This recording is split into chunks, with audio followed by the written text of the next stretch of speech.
Nancy. I would like to point out to candidates here that we have in the front row in bright fuchsia, Jo Carol Ropp of the League of Women Voters. And Jo, would you hold up your time sheets? 90 seconds is how much each candidate will have. She has forms that say 60 seconds, 30 seconds, and stop. When Jo reaches stop, she's very effective. I think she'll just stand up and block the camera so that there will be no sound, no visual of anything further. I'm just kidding. But I already have a stack of questions here, and so we're going to begin. And we're going to ask the candidates to introduce themselves first, not saying anything about why you're qualified for office. That should be on the back table. But we'll begin with Chris Rossfuss. Do you want to? And it might be a good idea to stand up. Sure, boy. Yeah, what do you think of this? It's going to be awkward. I'm Chris Rossfuss. I'm running for Wyoming State Senate, District Number 9. It may indeed be a little tricky.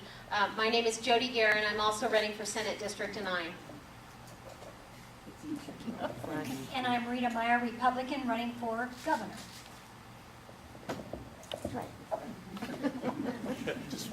Pete Gosar, running for governor, Democrat.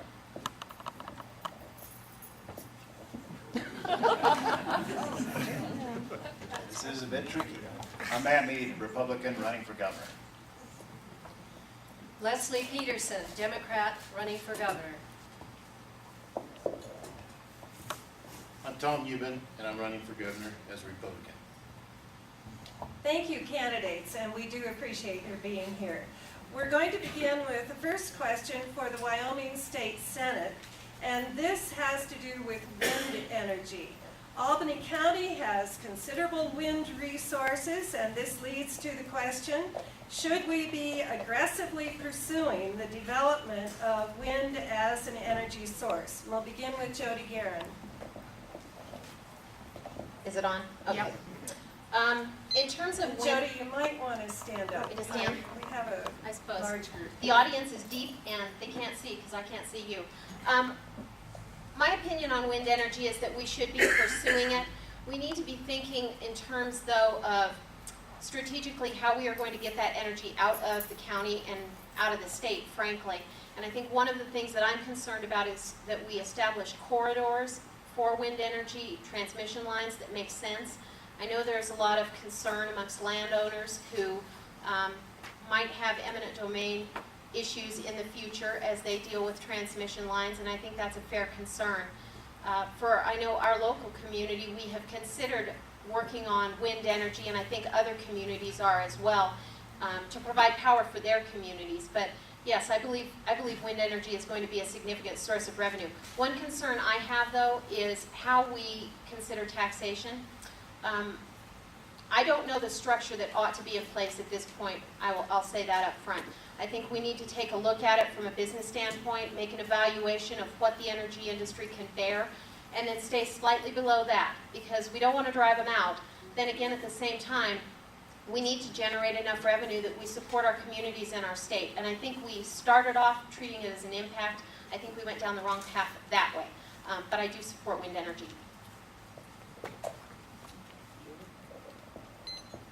I also support wind energy development, and I agree with a lot of the points that Jody was making. We have to do this in a very responsible and thoughtful manner.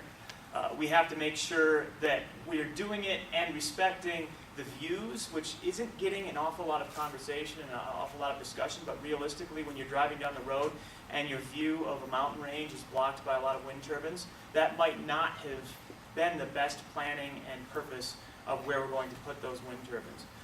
But moreover, what we need to do is we need to consider what's good for Wyoming, for the people of Wyoming, as we're developing wind.